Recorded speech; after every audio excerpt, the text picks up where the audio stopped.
오늘은 거제시 편이 기다리고 있습니다. 더불어민주당 병광용, 국민의힘 서일준 두 예비후보에게 저희는 모두 인터뷰 요청을 했습니다. 이 가운데 국민의힘 서일준 후보는 오늘 인터뷰 요청에 응하지 않았기 때문에 더불어민주당 병광용 후보 인터뷰만 진행한다는 점 여러분께 미리 알려드리겠습니다. 그럼 거제시 선거구에 출사표를 던진 병광용 더불어민주당 예비후보 소개해드리겠습니다. 어서 오십시오. 예, 반갑습니다. 거제시 국회의원 예비후보 변광용입니다. 예, 오랜만입니다. 이제 네, 반갑습니다. 총선은 3주 앞으로 다가왔습니다. 거제는 진보 성향 유권자들이 늘 관심 있게 지켜보는 선거구이기도 합니다.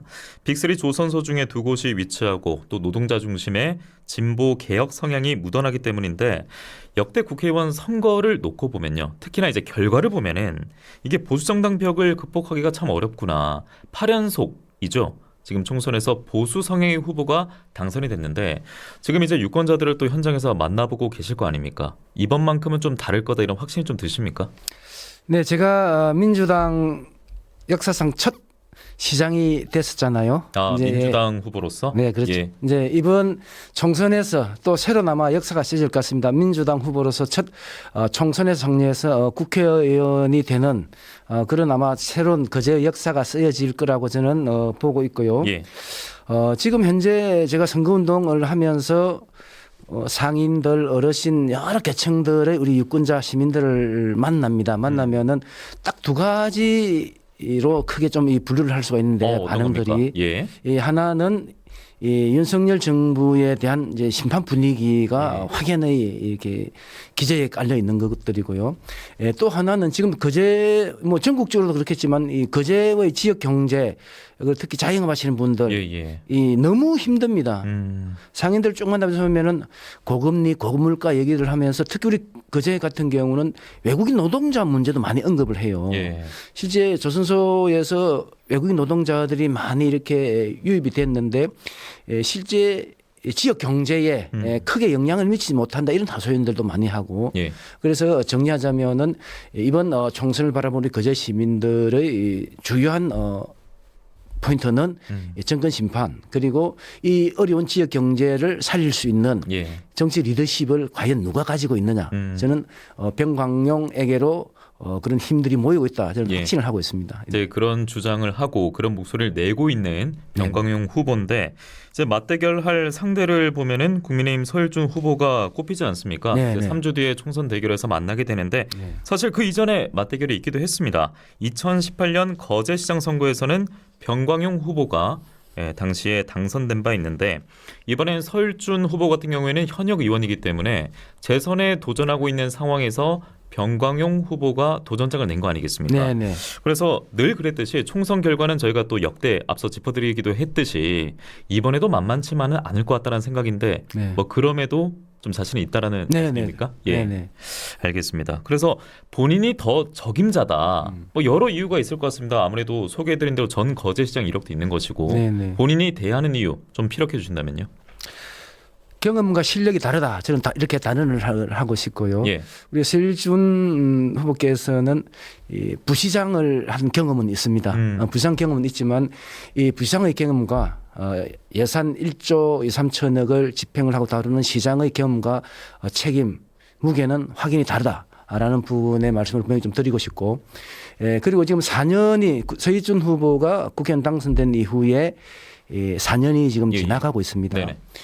지금 서일준 의원께서 얘기하고 있는 대행국책 사업들 뭐 KTX 남부 내륙철도 그다음에 통영 거제 고속도로 연장 그다음에 가덕신공항 뭐 이런 모든 부분들이 과연 언제 확정이 됐느냐. 제가 시장하고 시절에 다 확정된 부분들이었고 재임 시절에 확정된 부분들이었고 그 이후에 진행되는 뭐 예타 착수라든지 이런 부분들은 이 확정된 이 사업에 대한 추가적인 절차에 불과한 겁니다. 그리고 봤을 때 과연 서일준이 4년 동안 지역을 위해서 그리고 나라를 위해서 과연 뚜렷하게 한 게 뭐가 있냐 이런 이제 의문들을 시민들이 많이 제기하고 있는 거죠. 서일준 후보의 4년을요. 4년 한 게 뭐냐 실제 이런 얘기들이 많이 나오고 있고 그런데 저는 구체적인 집행 성과라든지 실천을 시민한테 보여줬다. 그래서 실력과 경험이 다르고 그리고 지금 이 거제의 위기 경제 위기 지역 경제의 피폐, 민생의 위기 이런 부분들을 과연 누가 더 잘 해결해낼 수 있겠느냐. 그런 경험과 실력을 갖춘 사람이 저 변광용이고 예. 저 변광용이 누구보다 잘 해낼 수 있다. 저는 그렇게 확신을 하고 있습니다. 예. 변광용 후보와 인터뷰를 진행하고 있는데 여기서 이제 상대인 국민의힘 서열준 후보까지 언급이 되고 있는 상황. 그래서 저희가 거대 양당 후보의 포커스를 맞추고 진행을 하고 있습니다만 거제 선거구에 주목해 봐야 할 제3지대 인물이 있거든요. 바로 김범준 전 교수 개혁신당 후보인데 이분 잠시 말씀드리면요. 국민의힘 거제 후보가 되기 위해서 공천 신청을 했다가 경선 기회 없이 국민의힘 서열준 후보가 단수 공천으로 귀결이 되자 탈당하고 개혁신당 합류해서 이 거제 선거구에 가세를 하게 된 겁니다. 그래서 때문에 일각에서는 보수 쪽에 표 분산이 있는 거 아니냐. 그러면 변광용 민주당 후보에게는 어쩜 유리한 지점이 생기는 거 아니냐. 이런 말씀도 하시거든요. 후보자께서는 스스로 좀 어떻게 평가하십니까? 예, 그런 분석들이 좀 지역 정가에서 좀 나오고 있는 그런 좀 사실입니다. 우리 김범준 예비후보 뭐 저보다는 2살 어린 이제 후배인데 잘 압니다. 좀 똑똑하고 스마트한 그런 부분들이 있습니다. 그 말씀하신 것처럼 공천 신청을 한 상태에서 단수 서 후보가 예. 단수 이제 공천되면서 탈당해서 개혁신당 후보를 지금 준비를 이제 하고 있는데 그 서후 김범준 후보께서 기자회견을 출마 기자회견을 하시면서 그런 말씀을 하시더라고요. 이 개혁신당한테 표를 좀 줘야 될 이유가 이 극단의 대결 정치에서 좀 다양성 이런 부분들의 예. 기회를 만들어 주셔야 된다. 이제 이런 그 주장을 좀 하시던데 그런 부분들에 있어서 좀 공감하는 측면이 있고요. 저희들이 어쨌든 보수 쪽에서 이게 새로운 후보가 이렇게 출마하는 그런 상황이기 때문에 저희들로서는 조금 유리한 그런 국면이 조성이 되지 않을까 예. 그런 기대는 하고 있지만 사실 또 저희 쪽 이 표 잠식도 상당히 우려되는 부분이 좀 있습니다. 물론 그럴 수 있겠죠. 그런 부분들이 예. 있기 때문에 예. 좀 차분하게 저희들은 그런 제3 후보의 출연에 크게 뭐 개의치 않고 예. 저희들은 1대1 구도다라는 그런 처음부터 시작된 그런 기조대로 저희들은 성실하게 좀 움직이고 있습니다. 알겠습니다. 역대 거제 선거구의 총선 흐름이라든지 후보 간의 스토리, 대진표 등은 이 정도로 마무리 네, 짓겠고요. 네. 거제시 현안 바로 파보겠습니다. 네, 네. 아무래도 거제하면 조선업인데 최근 기사를 검색해보면 수주 호황, 뭔가 좋아 보이는 기사는 많은데 그 내면을 보면 늘 따라다니는 게 인력 부족 문제입니다. 인력난 호소인데 지금 정부는 외국인 인력을 확대하면서 이 상황을 지금 타개해 나가고자 하는 것 같은데 중장기적인 관점으로도 봐야 될 것 같아요. 이게 조선업 인력 부족의 대안이 될 수 있다라고 보십니까? 저는 단언코 대안이 될 수 없다라고 예. 말씀을 드리고요. 지금 이 거제에 한 1년 만에 외국인 노동자가 얼마나 늘었냐면 한 6,600명 정도가 야, 늘어버렸습니다. 현격한 변화. 예, 늘었고요. 그리고 여기서 더 이상 멈추느냐? 정부에서는 현재 계속해서 외국인 노동자 유입을 더 늘려가겠다는 이제 계획들을 이제 발표를 하고 있는 거고요. 예. 양대 조선소도 현재 기조로는 외국인 노동자를 앞으로 계속 늘려가겠다 이런 이제 기조를 갖고 있는데 예. 상당히 우리 지역에서는 우려스러운 그런 시선들로 이제 바라보고 있는 거죠. 왜 그럼 외국인 노동자들로만 이렇게 인력 수급을 해 나가는 부분이 문제가 될 수 있느냐? 예. 일단 이 숙련 노동자들이 단절 문제가 생깁니다. 아시다시피 조선노동은 숙련 기술이 필요한 이제 예. 그런 부분들인데 외국인 노동자들이 급조돼서 이렇게 들어오는 이런 부분들이 과연 숙련 노동자들을 지속적으로 길러낼 수 있는 그런 예. 여건이 되겠느냐? 예. 이런 부분들이 있는 거고요. 그리고 이건 조선 경영력의 문제고. 그럼 기지역에 대기업이 이렇게 있는데 이런 부분들이 지역 경제의 선순환 효과를 일으켜줘야 됩니다. 예. 그래야 지역이 성장을 하고 시민들의 삶도 이렇게 풍부해지는 것들인데 이 외국인 노동자들의 이 유입 증대가 지역 경제의 선순환 효과를 가져올 수 있느냐? 저희들이 쭉 이렇게 지켜본 바로는 전혀 그렇지를 못하다. 어허. 그래서 조선업 경쟁력 측면에서 장기적인 경쟁력 측면에서도 그렇고 지역 경제의 선순환 측면에서도 외국인 노동자들의 제한 없는 무제한 확대는 상당히 문제가 있다. 그래서 이거는 결코 인력 수급의 대안이 될 수가 없다라고 저는 단언을 하고 있습니다. 그러니까 인력 공백에 있어서 이 메우는 것을 단순히 숫자로만 봐서는 안 되겠다. 네네. 이런 말씀으로 들리는데요. 네네. 그러면 이제 반대로 내국인 인력 채용을 늘리기 위해서는 뭐 유입을 하든 유턴을 시키든 그런 이제 방안들이 어떤 게 필요할까? 워낙 위험하고 그런데 임금은 적고 그리고 장시간 뭐 저임금 이래야 되기 때문에 여러 문제가 있는 것 같은데 어떤 방안이 있다고 생각하십니까? 일단 저는 이 인력 수급을 정상적으로 제대로 해결해 나가기 위한 제일 첫 번째 단추는 저는 저임금 구조를 해소를 해야 된다. 무엇보다 임금 문제군요. 예, 저임금 구조를 이제 해소를 해야 된다. 그런데 이 저임금 구조를 해소하는 부분들은 단순히 이 기업이 직접 주는 이런 직접 임금도 있겠지만은 네. 여러 가지 세제 혜택이라든지 아니면은 정부나 지방 정부가 해서 간접적으로 지원하는 이런 부분도 얼마든지 있을 수 있습니다. 제가 시장 시제 실제 그런 시행을 했었고요. 그 실질 임금을 향상시켜주는 이런 여러 가지 대안들도 있을 수가 있습니다. 그래서 일단 이 고강도 위험한 일이란 것들은 조선 현장은 피할 수가 없습니다. 그건 우리가 어떻게 할 수가 없는 부분인데 예. 그러면 그런 위험한 현장에도 불구하고 이 인력들이 들어올 수 있게 할 수 있는 부분들은 처우 개선이라든지 그다음에 임금 저임금 구조 해소라든지 이런 부분들이 있어야 가능하거든요. 예. 그런 것들을 통해서 이 내국인 이 채용의 어떤 문을 열어놔야 되는 부분들이 제일 첫 번째고요. 네. 그다음에 두 번째 그럼 이런 구조가 되려면 어떻게 되야 되냐 외국인 커터제 확대를 막아야 됩니다. 막아야 된다. 예. 지금 정부에서는 외국인 커터제를 계속적으로 확대를 하려고 해가고 있습니다. 그래서 제가 국회의원이 되면은 제일 우선적으로 챙겨야 될 부분들이 이 외국인 커터제 확대 더 이상 확대하지 마라. 예. 이 선에서 중단을 하고 그러면 조선소에서는 인력이 필요하면은 어쨌든 채용을 해야 됩니다. 그런데 커터제에 묶여다 버리면은 내국인들을 채용할 수밖에 없어요. 그렇게 되면은 임금을 올려서 사람들이 들어오려면은 임금을 올려서라도 채용할 수밖에 없고 그런데 커터제가 계속 확대가 되면은 기업 입장에서는 외국인 노동자 유혹을 받을 수밖에 없습니다. 그렇죠. 그러면 이 문제는 해결이 안 된다. 네. 저는 그렇게 보고 있습니다. 아무래도 비교적 값싼 비용에 또 영입을 할 수 있기 때문에 네네. 그래서 조선산업기본법 이거 네네. 맞습니까? 네. 예, 이걸 목표로 하시는 거죠? 네네. 예.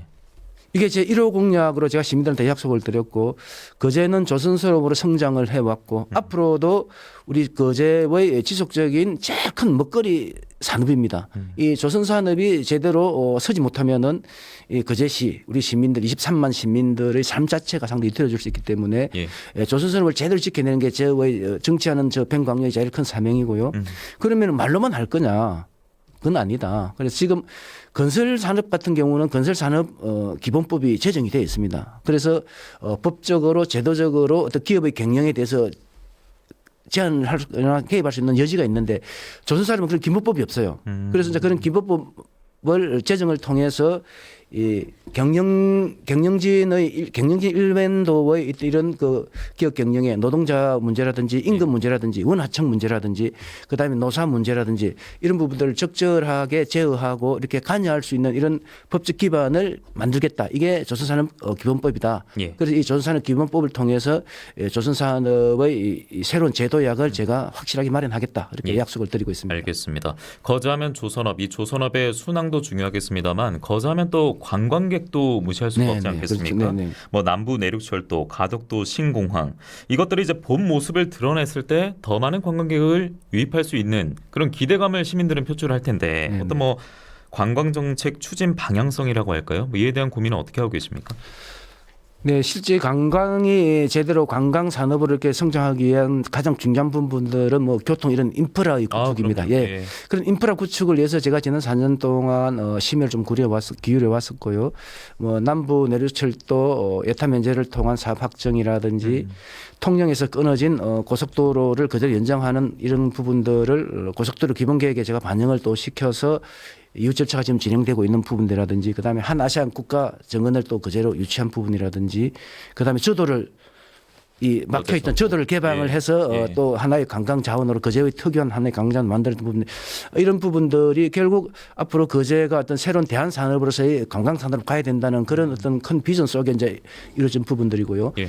특히 이 남부 내륙철도나 가덕 신공항 같은 경우는 어떻게 보면 우리 거제의 큰 기회다. 관광 분야뿐만 아니라 전 산업에 걸쳐서 큰 기회가 될 수 있는 부분이고 특히 이 관광 산업에 있어서 새로운 어떤 획기적 변화를 가져올 수 있는 중요한 계기가 될 수가 있는데 저는 이 관광 그 남부 내륙철도라든지 가덕 신공항 개통을 대비해서 어떤 거제의 큰 관광 산업의 틀을 준비를 해야 된다. 그래서 가덕신공항과 가까운 이 장목 일대의 어떤 새로운 복합 해양, 휴양 뭐 이런 그다음 물류 이런 것들이 어우러지는 신도시 조성이라든지 이런 것들을 통해서 새로운 관광 유인 효과를 만들어내고 그다음 우리 거제 같은 경우는 곳곳이 나름대로 특유의 어떤 그런 장점을 가진 그런 요소들이 참 많이 있습니다. 그럼 이런 부분들을 제대로 지금 살려내지 못하고 있거든요. 그래서 전 지역에 있는 이 특이한 이런 장점들을 잘 활용한 특색 있는 이 즐길거리 볼거리들을 구석구석 좀 만들어내는 이런 어떤 특색 있는 좀 관광 이런 트렌드들을 좀 거제가 좀 적극적으로 준비해 가야 된다. 이제 그렇게 보고 있습니다. 알겠습니다. 이제 병광용 후보에게 주어진 시간은 2분 정도 있는데 아무래도 이제 22대 국회의원이 만약에 된다 그러면 병광용 후보의 입법 활동, 뭐 법안 이런 것들도 관심 많을 것이고 그리고 관련해서 지금까지 하지 못했던 말씀도 있을 텐데 좀 마무리 말씀에 다 녹여내서 말씀을 부탁드리겠습니다. 네, 시민 여러분 이번 총선은 그 역대 어느 총선보다 상당히 중요한 총선입니다. 2년 동안 우리 윤석열 정부의 실정을 보아왔고 이런 실정에 제동을 걸고 해초를 걸고 심판을 할 수 있는 그래야만 나라가 제대로 선다. 그래서 이번 총선을 통해서 무능하고 무책임한 윤석열 정권을 심판해내는 그런 우리 시민들께서 선택을 해 주셔야 된다는 말씀을 좀 드리고 싶고 또 하나는 지금 거제의 상황이 그렇게 녹록지가 못하다. 그럼 이 녹록지 못한 거제의 상황을 어떻게 좀 개선을 시키고 이 사람들은 희망이 있어야 그리고 앞으로 좀 더 나아지겠다라는 희망이 있어야 힘을 낼 수가 있습니다. 그런데 과연 우리 거제의 상황이 앞으로 비전이 있고 희망이 있느냐 미래가 있느냐라고 봤을 때에 상당히 좀 암울하다. 그런 거제의 미래의 비전과 희망을 만들어낼 수 있는 사람을 진짜 제대로 선택을 해야 되는 선거가 이번 4월 10일 총선이다. 저 병광용 지난 4년 시정을 통해서 충분히 시민들한테 보여드렸고 그런 열정과 소신과 그리고 오직 시민, 오직 거제 발전이라는 그런 신념하에 최선을 다해서 열심히 달리겠다. 믿어주시고 한번 선택해 주십사. 간곡히 호소를 드리겠습니다. 네, 말씀 잘 들었습니다. 거제시 선거구에 출마한 더불어민주당 병광용 예비후보였습니다. 고맙습니다. 네, 감사합니다. 네.